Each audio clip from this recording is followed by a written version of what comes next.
Hey everyone, I finished watching the next Power Rangers Ninja Storm episode, A Samurai's Journey Part 2.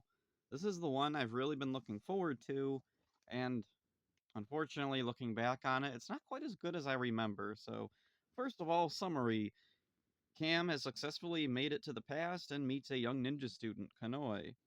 And in the present, Sensei Watanabe teleports the Rangers to Ninja Ops out of the time travel freeze thing.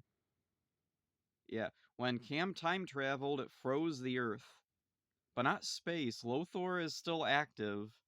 So, anyway, Lothor decides he's gonna gather together some monsters and invade Earth while it's frozen. Now, forget about that, because that doesn't ever come up again. Lothor is not very good at what he does. For whatever dumb reason, he has Mara and Capri hold a talent contest for monsters to determine who would be best to go down and do things while the Earth is frozen.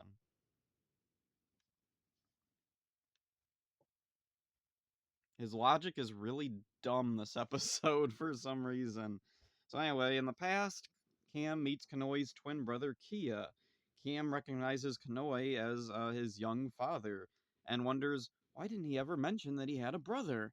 And so then he watches an exhibition where his father is fighting with a new student, Miko, who is revealed to be a female student and the very first female student in the Wind Ninja Academy, which apparently was a forbidden thing up until now. But the sensei allows it because he believes in Miko's abilities. So then, let's see, Cam notices that Miko has this glowing orb on a necklace that she's wearing. And let's see, later on, Miko is in the forest and Kia confronts her and tries to use some kind of hypnosis on her to get her to hand over her amulet. Cam interrupts this, and Kia leaves. Cam talks to Miko and says that he'd like to learn more about her samurai technique. And as Kia leaves, Cam senses something sinister about him.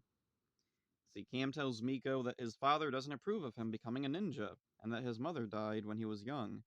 And then my notes keep wanting to change Miko to Milo for some reason. Okay, that's fixed. Miko assures him that if they could see him now, they would be proud of him. She leaves, and Cam looks at the time travel scroll. The writing on it glows the closer he is to Miko's amulet. Miko's in her tent meditating, and somebody suddenly breaks in and steals the amulet. At first, she thinks it's Cam. She chases the person down, but then she loses them in the woods. She finds Cam and assumes that it must have been him. A bunch of other ninja students show up and they arrest Cam and they put him on trial. He claims he never stole anything, and then all of a sudden Kanoi reveals that Kia was the one who stole the amulet, and Kia admits to it, and let's see, he tries to take back the amulet using dark magic powers. Cam is able to catch it. Kia creates a force field around them, and a fight breaks out. Kia is fighting with Cam, and then let's see, the amulet blasts Kia away, breaks the force field. Miko runs up to Cam and tells him that the samurai amulet belongs to him. Cam doesn't have any time to argue this matter because Kia speaks up. He denounces the name Kia and says he will now be known as Lothor, and the sensei banishes him away into space.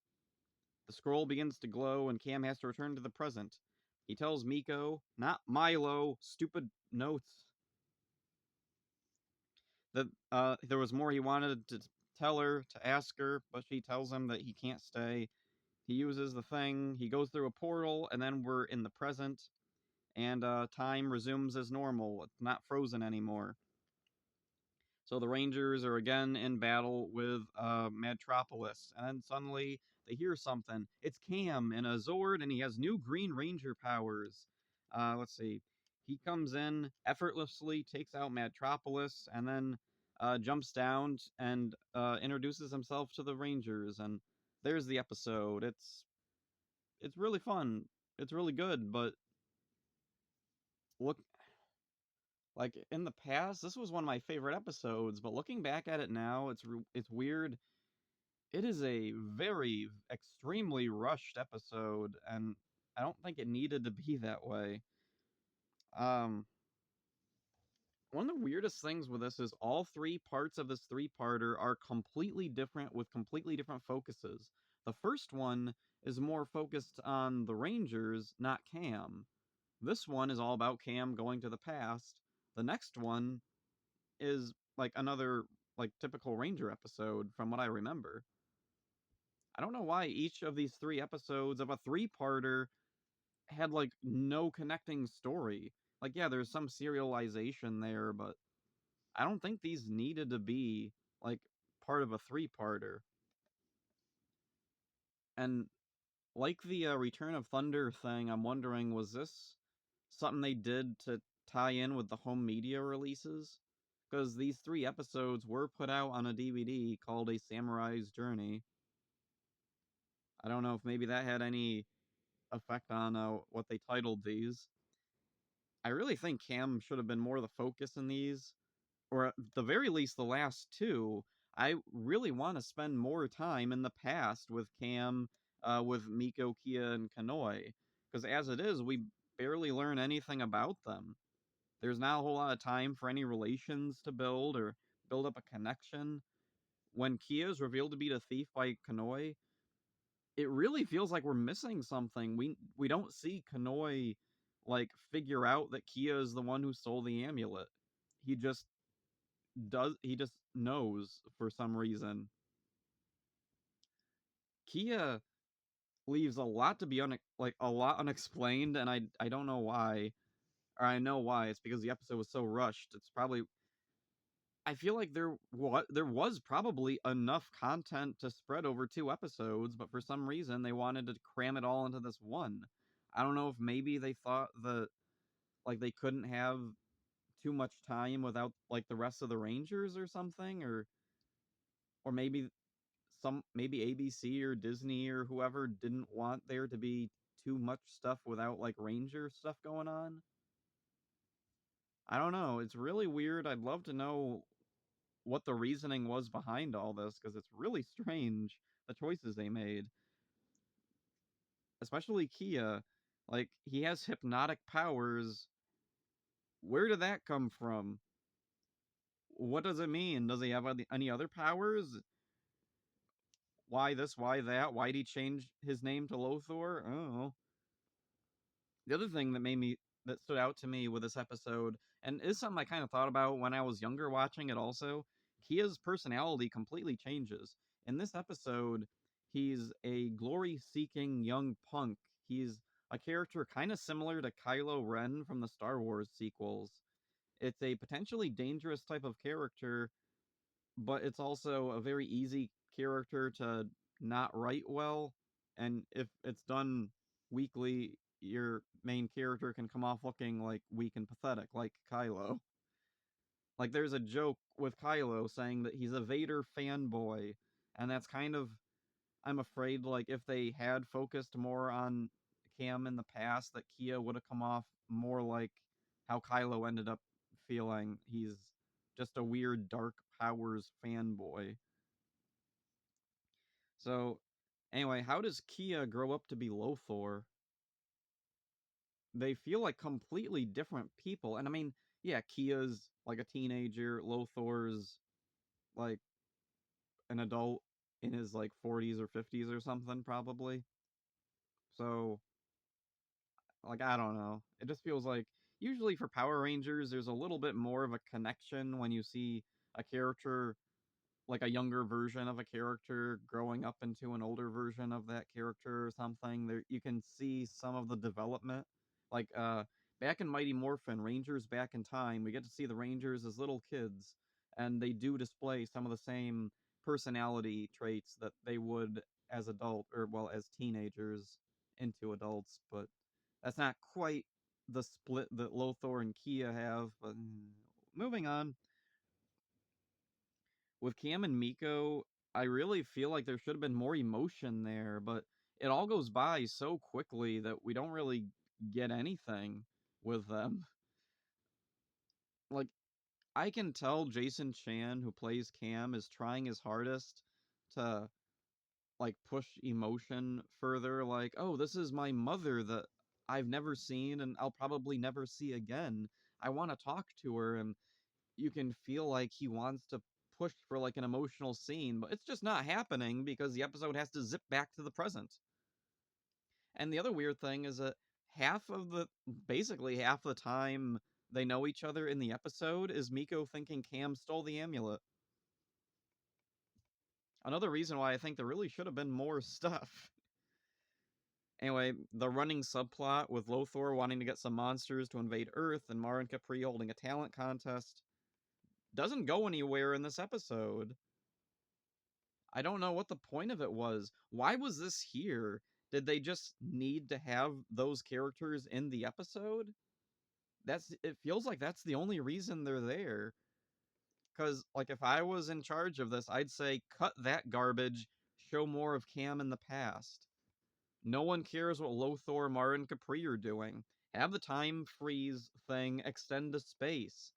Cold fronts can go to space, so why not the time travel magic?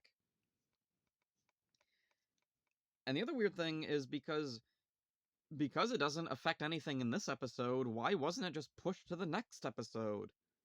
Like these 3 episodes all feel so separate. Why are they like going out of their way trying harder to like connect them? They don't have a connection. That's okay. I don't know. It's just a weird thing. Um oh yeah, the thing at the end. Cam gets his powers all off screen.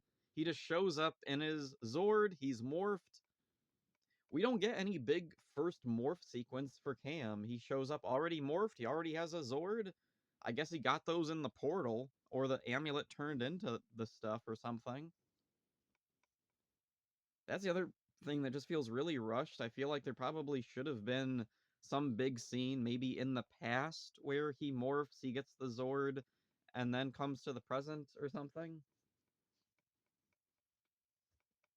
I don't know. It's very strange and also even weirder when he comes through the portal. He's morphed, he has his Zord. The Rangers see him and they're like, hey! And they recognize him and he announces himself to them. He has a microphone on his sword?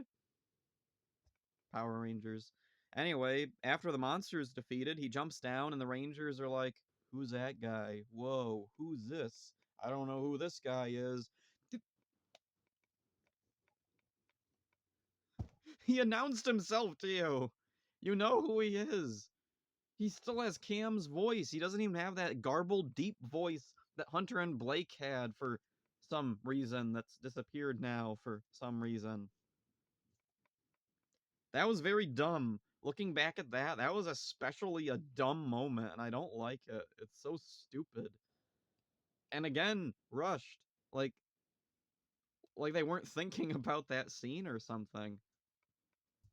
The only way it could have worked is if his arrival, he announces himself, defeats the monster, and then like it ends, and then the next episode begins with the Rangers being like, "Who's that?" Even then, it would still be bad and clunky and awkward, but it would make some kind of like sense because I don't know, like separate episode thing. Anyway, it's still a fun episode. It's one of my favorite Ninja Storm episodes, but I was really disappointed looking back at it because, wow, I did not remember. Like, what I remembered was there being a big epic quest for Cam, that, like, a lot happened and there was a lot of development. We got to see all these characters as, like, younger kids, and that was so cool and different. And watching it now, there's, like, barely any of that. It's all squeezed into one episode along with a crappy B story with Lothor that doesn't go anywhere and doesn't make any sense. There's the garbage at the end where he introduces himself, fights Metropolis, and then the Rangers don't know who he is, even though he said who he was and they knew who he was. What all that? Anyway, the last thing I wanted to talk about was the suit. The Green Ranger suit in this season, from the very start, I always thought that, yeah, it's an amalgamation of everything that Tommy was. The green, obviously, with the gold armor, calls back to the Mighty Morphin Green Ranger. The shape of the armor being this more like full chest armor is very much like the White Ranger, especially with the shoulder pads. It reminds me a lot of that. Um, the ninja star on the helmet is Zeo, the star on the helmet, except now it's a ninja star because this is a ninja season. And I always thought that was so obvious, but no one ever talks about it. No one, like, and the few people I have talked to about that who are Power Ranger fans, they're like, oh, that's just a coincidence, or I think you're stretching. How is it a stretch? It's like, it feels so obvious to me that that's what they were going for, that the green, like, Shurikenger suit is supposed to be an amalgamation of everything Tommy was. Like, yeah, there's a slim chance that, yeah, it might have been a coincidence. But I don't know. There's just too much. It's green. It's a sixth ranger, gold armor, star for a helmet. Oh, and later on, when he loses the armor, what's that design on his chest? It's a diamond design. He has a diamond design on his chest. That doesn't match the like motif or aesthetic of Hurricaneger. That's Ranger. That's Mighty Morphin with the diamond designs or teeth designs, whatever. Anyway, just wanted to bring that up. Trying to think if there's anything else. I think that's about it. Anyway, the design of the suit made me wonder how far along was Amit Bomek's hexagon idea. Like, because he did plan on bringing Tommy back, and I guess there were plans with Jason Frank to come back for another season if it had stayed in Los Angeles and not moved to New Zealand. So I'm wondering, did Toei in Japan know anything about that? Were they anticipating that? I don't know. There are occasionally times where Japan would do things that it seems like is like done just for Power Rangers, like Goseiger. The colors of the Rangers in Goseiger, which Goseiger would end up being the 20th anniversary for Power Rangers. The colors of the Rangers match with the Ranger colors. They match with the Mighty Morphin colors. And I always wondered, was that intentional? Did Toei know that Goseiger would end up being the 20th anniversary for Power Rangers? Also, the design of the suits is very similar to the Mighty Morphin suits and to the White Ranger suit, kind of an amalgamation of those. And it's also interesting because at that time, like, it was kind of uh I don't know, I'll get to that when I finally get to Megaforce in a couple years probably. So anyway, yeah, that's it for this one. Hope you enjoyed it. See ya.